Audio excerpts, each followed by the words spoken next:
Hello students. जैसा कि सबको पता है, हमने कुछ दिन पहले लास्ट हमारा जो टर्म थी उस दिन क्लास 9th के अंदर चैप्टर फर्स्ट का टेस्ट हुआ था।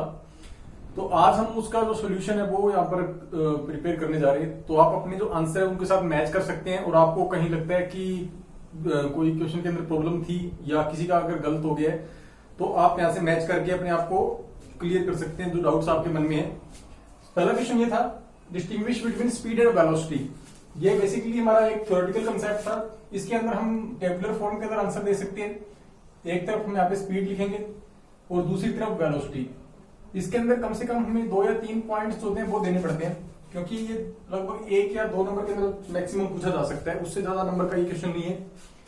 तो सबसे पहले स्पीड और वेलोसिटी में क्या डिफरेंस होता है। तो स्पीड हम निकालते हैं डिस्टेंस ट्रेवल्ड अपॉन में टाइम से। तो यहां पे अपन लिखेंगे distance travelled upon time taken, जबकि वेलोसिटी जो होती है वो हमारी डिस्प्लेसमेंट अपॉन टाइम से निकलती है। और अब आप सबको पता होगा कि डिस्प्लेसमेंट और डिस्टेंस में क्या डिफरेंस है। फिर भी अपन थोड़ा सा एक बार बता देते हैं कि डिस्टेंस ट्रेवल के अंदर हम कहीं पे अगर ट्रेवल करते हैं तो टोटल जो डिस्टेंस हम एक्चुअल में ट्रेवल करेंगे, या कह सकते हैं कि total length of the path covered by an object is called distance travelled. और डिस्प्लेसमेंट के अंदर इनिशियल और फाइनल पॉइंट के बीच की शॉर्टेस्ट डिस्टेंस हम फाइंड आउट करते हैं। तो ये दोनों के बीच में बेसिक डिफरेंस होता है। नंबर 2, स्पीड जो है वो कभी जीरो नहीं हो सकती। It never can be zero,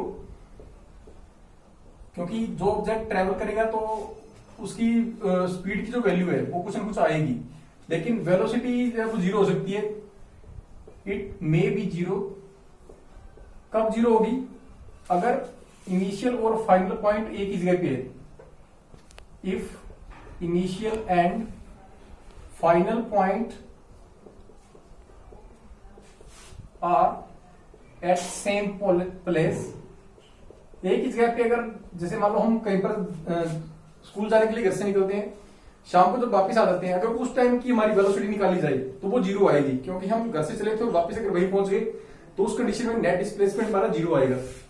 number 3 point, speed जो होती है ये स्केलर क्वांटिटी होती है, और ये जो होती है ये वेक्टर क्वांटिटी होती है। अगर किसी को नहीं पता कि स्केलर और वेक्टर क्या होता है वो अपने देखते हैं यहां पर। स्केलर क्वांटिटी के अंदर ओनली मैग्नीट्यूड गिवन होता है क्वांटिटी का, ओनली मैग्नीट्यूड गिवन या ओनली मैग्नीट्यूड स्पेसिफाइड। जबकि इसके अंदर क्या होता है, मैग्नीट्यूड के साथ साथ प्लस डायरेक्शन भी गिवन होती है। तो जिन क्वांटिटीज के अंदर मैग्नीट्यूड और डायरेक्शन दोनों होती है वो वेक्टर कहलाती है, और जिसमें सिर्फ वैल्यू किसी ऑब्जेक्ट की दी होती है। जैसे स्केलर का एग्जांपल लेंथ हो गई। अब ये मान लो हमारा बोर्ड है, इसकी लेंथ हमने यहां से लेकर यहां तक देखनी कितनी है। तो अगर आप यहां से स्टार्ट करके यहां तक पहुंचोगे तो भी लेंथ उतनी रहेगी, या हम इधर से स्टार्ट करके इधर आई मेजर करते हुए, तो दोनों केस में डायरेक्शन का कोई रोल नहीं है, सिर्फ मैग्नीट्यूड हमें यहां पर मिलेगा। लेंथ इधर से उधर जाओ या उधर से इधर आओ, दोनों तरफ एक जैसी रहेगी। इसलिए लेंथ, एरिया, वॉल्यूम ये सारे स्केलर होते हैं। वेक्टर के अंदर फोर्स हो गया, जैसे कोई चीज है हमें उसको पुश करना है, धक्का देना है, तो हम जिस डायरेक्शन में पुश करेंगे ऑब्जेक्ट आगे की ओर मूव करने लग जाएगा। तो हमें डायरेक्शन में पता होगी कि हम किस तरफ उसको पुश कर रहे हैं। तो जिन क्वांटिटीज के अंदर वैल्यू के साथ साथ हमें डायरेक्शन गिवन होती है वो वेक्टर होती है।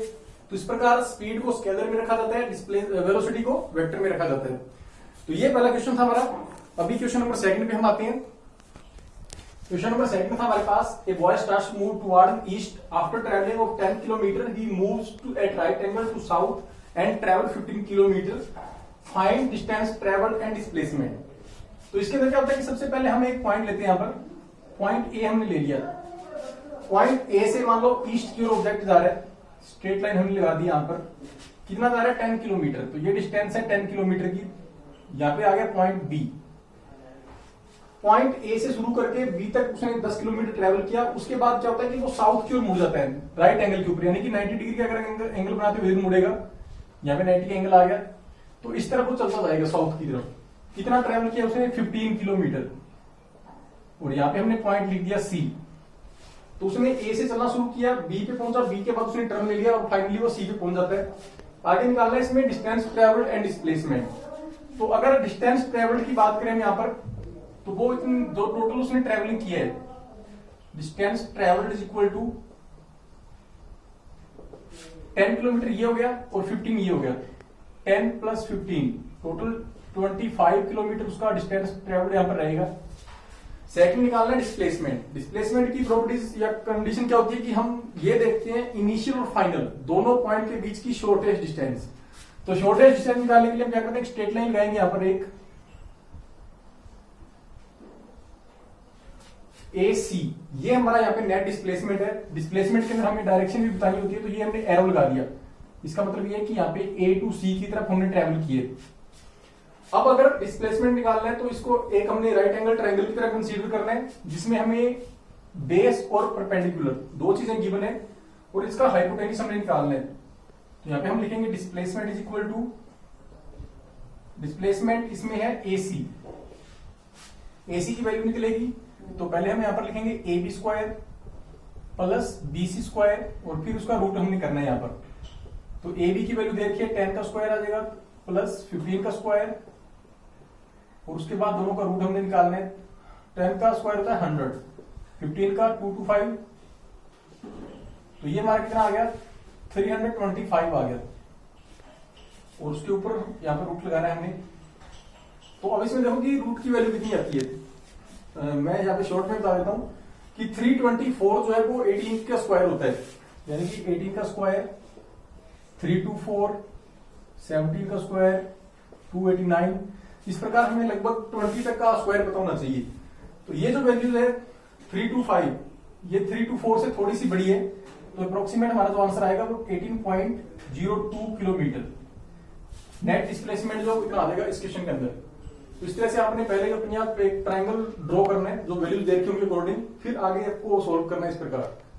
अब हम पढ़ते हैं क्वेश्चन नंबर 3 की ओर। Question number 3, on a 120 kilometre track a train travel the first 30 kilometer at a uniform speed of 40 kilometer per hour. How fast must the train travel the next 90 kilometer so to average 50 kilometer per hour for the entire trip? Simple सा question है, देखने में आपको लग रहा होगा कि sir आपको 2-3 साल से या कई सालों से पढ़ा रहे हो तो आपको तो आसानी लगेगा, लेकिन फिर भी देखो थोड़ा सा ध्यान दो इसके ऊपर। टोटल डिस्टेंस है 120 किलोमीटर हमारे पास, उसमें से फर्स्ट 30 किलोमीटर जो है वो 40 की स्पीड पे उसने ट्रेवल किया है। अब वो चाहता है कि पूरी 120 किलोमीटर डिस्टेंस की जो एवरेज है वो 50 किलोमीटर की उसकी आनी चाहिए। तो उसके लिए उसको 90 किलोमीटर जो बंदा है वो ट्रेवल करने जा रहा है, उसमें स्पीड कितनी रखनी चाहिए वो हमने निकालना है। तो सबसे पहले दो चीजें हमें क्लियर पता है, हमने यहाँ पे लिखेंगे first 30 kilometre at the speed of 40 kilometre per hour. तो इसमें एक तो आपको मीटर पर सेकंड में चेंज करने की जरूरत नहीं है, आप सीधा कर सकते हो, ये अलग तरह का, इसमें सिर्फ एवरेज वगैरह का केस है, इसमें ज्यादा कंसेप्ट आपने नहीं लगाना है। तो first 30 kilometre at the speed of 40 kilometre per hour, तो पहले 30 किलोमीटर का जो टाइम है वो कितना निकलेगा, time is equal to distance upon में स्पीड। बहुत ही सिंपल सा फॉर्मूला है जो आपने पिछली क्लास में पढ़ रखा है। डिस्टेंस है 30 किलोमीटर, स्पीड थी उसकी 40 की, तो इसको डिवाइड करेंगे, हमारे पास आ गया 3/4 आवर, ये आ गया। अब क्या हो गया कि उसने टोटल जो हमारा था, अब यहाँ पे टोटल जो स्पीड उसकी है 50 कहनी चाहिए, तो हम यहाँ पर पहला टाइम आ गया हमारा 3/4 आवर। पीछे डिस्टेंस कितनी बची, रिमेनिंग डिस्टेंस, रिमेनिंग डिस्टेंस आ गई हमारी 90 kilometre per hour. 90 kilometre distance बच गई, क्योंकि टोटल 120 थी, उसमें से 30 वो चल चुकी है ट्रेन, 90 किलोमीटर पीछे बचा है। अब इसमें स्पीड उसकी क्या है वो हमें नहीं पता, स्पीड हम यहाँ पे x किलोमीटर पर आवर मान लेते हैं। तो जो पीछे 90 किलोमीटर है उसको वो कितने टाइम में कंप्लीट करेगा, वो निकालने के लिए सेम फॉर्मूला, डिस्टेंस अपॉन में स्पीड वाला, तो 90 अपॉन में x आवर आ जाएगा। अब हम एवरेज स्पीड का फॉर्मूला लगाते हैं यहाँ पर, average speed is equal to total distance upon में टोटल टाइम। ये हमारा यहाँ पे जो फॉर्मूला लगेगा उसके हिसाब से देखो आप, एवरेज स्पीड आनी चाहिए थी 50 की जो क्वेश्चन में दे रखा है, तो हम यहाँ पे लिख देंगे 50, एवरेज स्पीड जो उसकी 50 की रहनी चाहिए। टोटल डिस्टेंस जो 120 दे रखी है वही रहेगी, ये आ जाएगी 120 किलोमीटर। अब टोटल टाइम कितना लगा उसको, तो पहले देखो यहां देख रहे 3/4 आवर प्लस 90 अपॉन में x आवर। x हमारे क्या है, यहाँ पे स्पीड है, हमने x यहाँ पे फाइंड आउट करना है कि x कितना आ रहा है। तो सबसे पहले इसको सोल्व करेंगे हम। 4 ऊपर 120 लिखा हुआ है, ये 4 अपॉन में x जो है इसका एलसीएम ले लिया तो ये 4x बन गया। 4 को इसमें डिवाइड करेंगे, x बचेगा, ऊपर 3 लिखा हुआ है, 3 के साथ x का मल्टीप्लाई 3x प्लस x से x कैंसिल हो जाएगा, 4 बचेगा, 4 का 90 के साथ मल्टीप्लाई, ये 360 आ गया।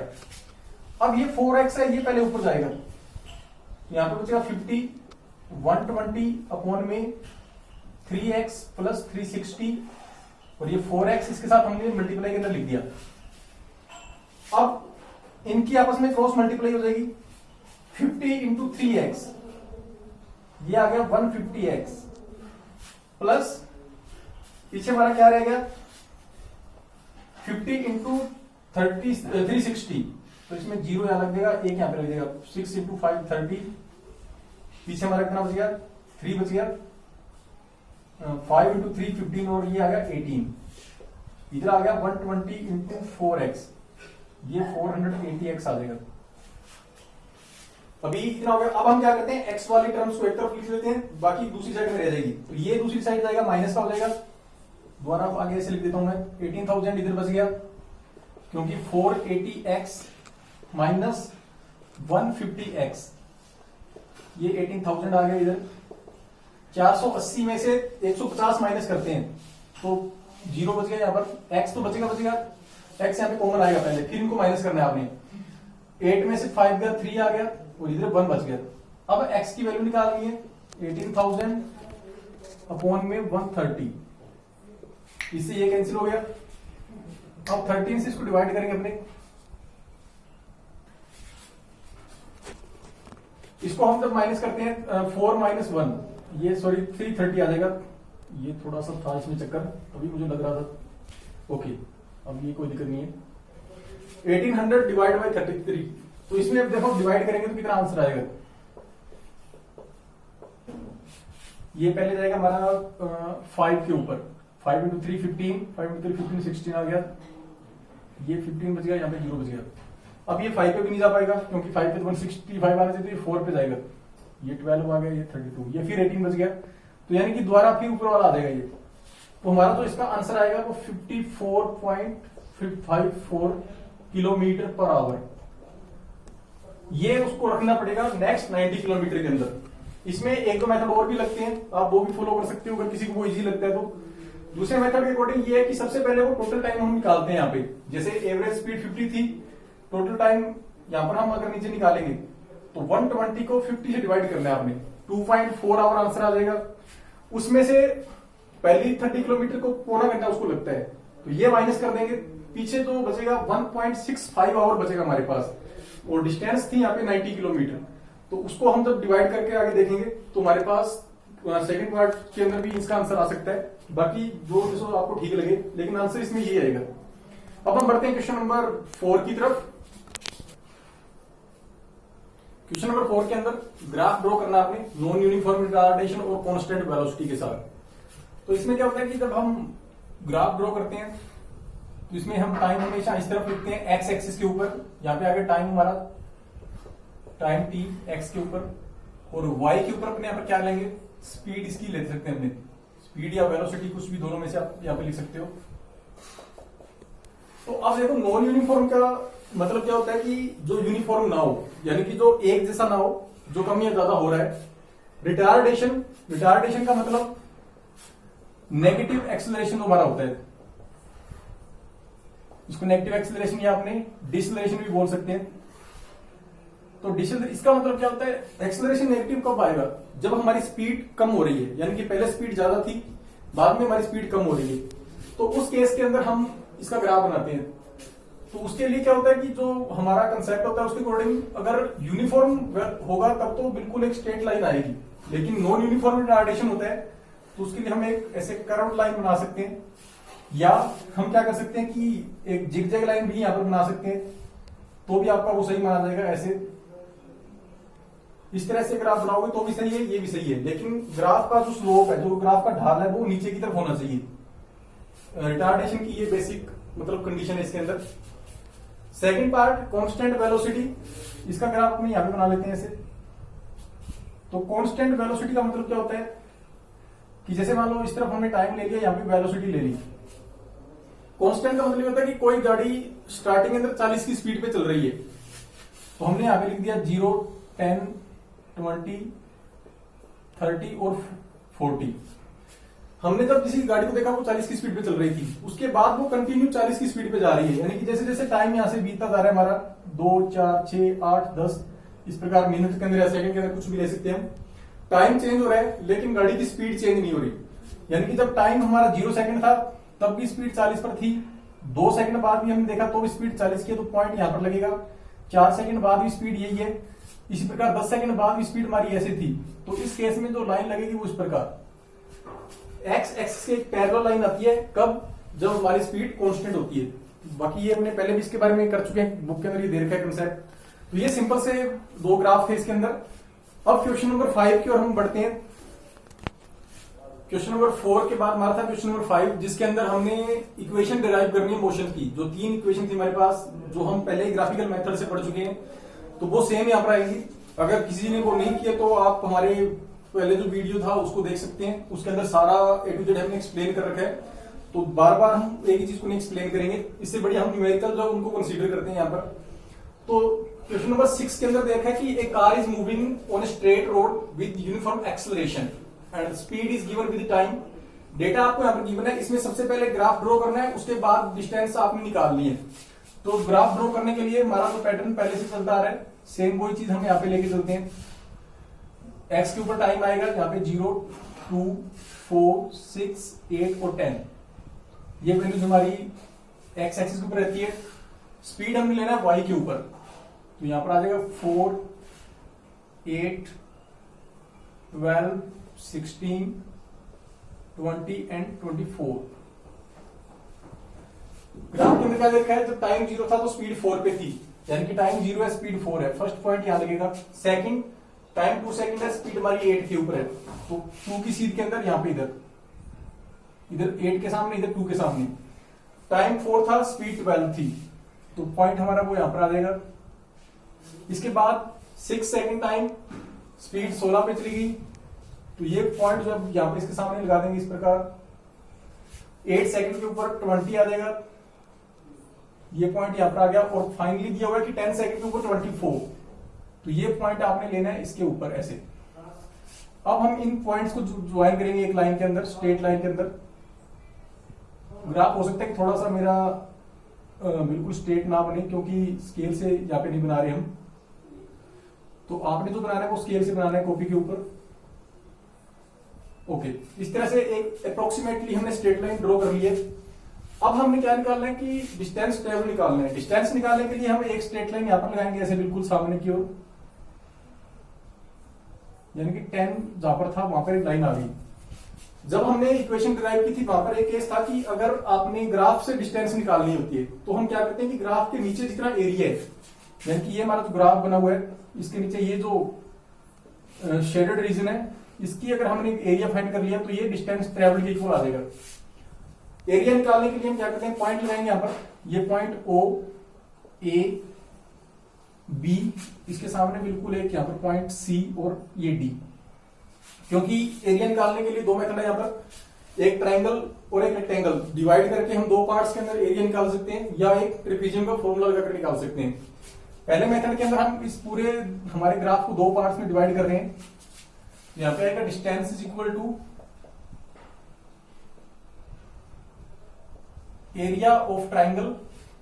ट्राइंगल बन रहा है हमारा ABC, एरिया फाइंड करना है यहाँ पे, area of triangle ABC plus rectangle OACD। ये मेथड अगर अपने लगाते हैं तो पहले ट्राइंगल जो ABC बन रहा है, A, B और C, इसके अंदर फॉर्मूला 1/2, क्योंकि राइट एंगल ट्राइंगल है तो इसमें बेस जो है इसका, ये जो लाइन AC की वैल्यू है, AC यहां पर OD की इक्वल है, तो 10 यहां पे आपको वैल्यू नजर आएगी, तो ये हम 10 यहां पर लेंगे। हाइट उसकी B to C, ये देखो आप कितना है, बी पॉइंट 24 के सामने है, सी पॉइंट 4 के सामने है, तो यहाँ पे 24 में से 4 पहले माइनस करना पड़ेगा, फिर हम यहाँ पे 20 से लेकर चलेंगे, तो इससे ये 5 कैंसिल हो गया, यहाँ पे 100 बन गया हमारा, ये 100 आ गया, प्लस जो रेक्टेंगल बन रहा है उसके अंदर एक साइड ये वाली 4 वाली है, दूसरी 10, तो 4 इंटू 10, टोटल हमारे पास जो वैल्यू आएगी 100 ट्राइंगल का एरिया और 40 रेक्टेंगल का एरिया, पूरा आंसर आ जाएगा 140 मीटर। अगर आपने आंसर निकालना है ट्रेपीजियम का फॉर्मूला लगाकर, तो वो भी हम यहाँ पे लगा सकते हैं, distance is equal to, second method है ये, area of trapezium O A B C D. Trapezium के फॉर्मूला के अंदर क्या होता है, 1/2 sum of parallel sides, sum of parallel side into distance between them, या हाइट भी अपने कह सकते हैं, एक ही बात है। तो पैरेलल साइड्स कौन कौन सी हैं, एक तो ये वाली और एक ये वाली, यानी कि ओ ए जो है 4 वैल्यू आ रही है, दूसरा पूरा हमारा बी डी जो लाइन है, बी से लेकर डी तक जो 10 आ रहा है, एक ये आ जाएगा 10 नहीं आएगा, सॉरी ये आएगा 0 से लेकर 24 तक, तो इसको हमने 24 यहां पे लिखना है, 24 आ गया ये, इनटू डिस्टेंस जो है बीच में, ये 10 हमारा एज इट इज रहेगा, तो ये आएगा 24 प्लस 4, 28, 1/2 इंटू 28 इंटू 10, इससे ये कैंसिल हो गया, 14 बन गया, 14 इंटू 10 140 मीटर। तो दोनों केस में सेम आंसर आएगा, आप कोई भी मेथड अप्लाई कर सकते हो जो आपको सूटेबल लगता है। तो ये था हमारा क्वेश्चन नंबर 6। अब हम बढ़ते हैं आगे क्वेश्चन नंबर 7 की ओर। क्वेश्चन नंबर 7 के अंदर देखिए, a car has uniform acceleration of 4 metre per second square, find the distance travelled and velocity after 10 second if it starts from rest. सबसे मेन चीज ये देखा कि if it start from rest, कोई चीज अगर रेस्ट से स्टार्ट होती है तो उस कंडीशन के अंदर हम जो इनिशियल वेलोसिटी उसकी होती है वो 0 लेकर चलते हैं, 0 मीटर पर सेकंड। उसके बाद देखा है ए की वैल्यू, यानी कि एक्सेलरेशन जो है वो हमारा 4 मीटर पर सेकंड स्क्वायर दे रखा है, और टाइम इसमें दिया हुआ है 10 सेकंड। दो चीज निकालनी है, एक तो फाइनल वेलोसिटी निकालनी है और एक इसके अंदर डिस्टेंस ट्रेवल निकालना है। तो पहले अगर अपने v की वैल्यू निकालें तो इसमें आ जाएगा u प्लस 80 वाला हम यहाँ पे फॉर्मूला लगाएंगे, u की वैल्यू इसमें 0 आएगी क्योंकि इनिशियली 0 पे था। उसके बाद एक्सेलरेशन आ गया 4, टाइम आ गया 10, तो वेलोसिटी 40 मीटर पर सेकंड। उसके बाद क्या निकालना है, डिस्टेंस ट्रेवल। डिस्टेंस ट्रेवल निकालने के लिए हमारे पास दो इक्वेशन है, आप कोई भी यूज कर सकते हो उसमें से। एक हमारी है s is equal to ut plus half at square. इसमें u की वैल्यू आपको गिवन है 0, तो टाइम जो मर्जी हो उससे कोई फर्क नहीं पड़ेगा, आंसर 0 ही आएगा। a दे रखा है आपको 4 और टाइम 10 सेकंड दिया हुआ है, इधर वाला 0 आ गया, इस 2 से कैंसिल होकर 2 बन गया, इंटू 10 का स्क्वायर 100, तो जो डिस्टेंस ट्रेवल है वो 200 मीटर आएगी। सेकंड मेथड और लगा के हम कह सकते हैं, जो थर्ड इक्वेशन थी हमारी, थर्ड इक्वेशन कौन सी, v square is equal to v square minus u square is equal to 2as, तो वो हम यहां पे लगा सकते हैं। उसके according v square minus u square, इसमें वैल्यू पुट करेंगे, v हमने 40 निकाला था, तो 40 का स्क्वायर माइनस u 0 आ जाएगा, 2 इंटू a की वैल्यू कितनी थी 4, s आपने फाइंड आउट करना है यहाँ पे। 40 का स्क्वायर 1600 होता है, u 0 तो ये अपने आप 0 हो जाएगा, 2 इंटू 4 8s आ गया, ये s है हमारा, तो s निकालना है तो 8 1600 के डिवाइड में आ जाएगा, तो यहां पर भी आंसर हमारा 200 मीटर आ रहा है। क्वेश्चन नंबर 7 लास्ट जो था वो काफी ज्यादा आसान था, उसमें सिर्फ ये पूछा था कि explain about circular motion. Circular motion के अंदर क्या होता है, जो ऑब्जेक्ट एक सर्कुलर पाथ के ऊपर ट्रेवल करता है वो सर्कुलर मोशन कहलाती है, और वहां पर हम जो उसकी स्पीड निकालते हैं, स्पीड निकालने के लिए जो पाथ होता है उसकी सर्क्यूमफेरेंस अपॉन में टाइम, तो 2 पाई आर डिवाइड बाई टी, अगर ये फॉर्मूला लगाते हैं तो इससे हम स्पीड निकाल सकते हैं। एग्जांपल के अंदर तो बहुत सारे अपने ले सकते हैं, कोई सर्कुलर एक ट्रैक है उसके ऊपर एथलीट कोई भी अगर दौड़ रहा है, कई बार हम पिकनिक वगैरह पे जाते हैं वहां पे एक रेल का ट्रैक बना होता है तो सर्कुलर होता है, इसके अलावा और भी कोई एग्जांपल आप ले सकते हो कि मान लो हमने साइकिल चलानी है और हम एक बड़ा सारा सर्किल बना लेते हैं किसी जमीन के ऊपर, उसके चारों ओर अगर घूमना शुरू करेंगे तो वो भी एक सर्कुलर मोशन का एग्जांपल आ जाएगा। तो इस प्रकार हमारा चैप्टर फर्स्ट जो था वो कंप्लीट हो चुका है। आप ईमानदारी से अपने आप को जज कीजिए कि हमने इस चैप्टर के अंदर किस तरह से स्टडी करी है और हमारा स्कोर जो है वो क्या है फाइनली हमारा जो ये पेपर था उसके बाद। तो कईयों के मन में ये था कि इसके अंदर जो क्वेश्चन है वो कितने नंबर के हैं।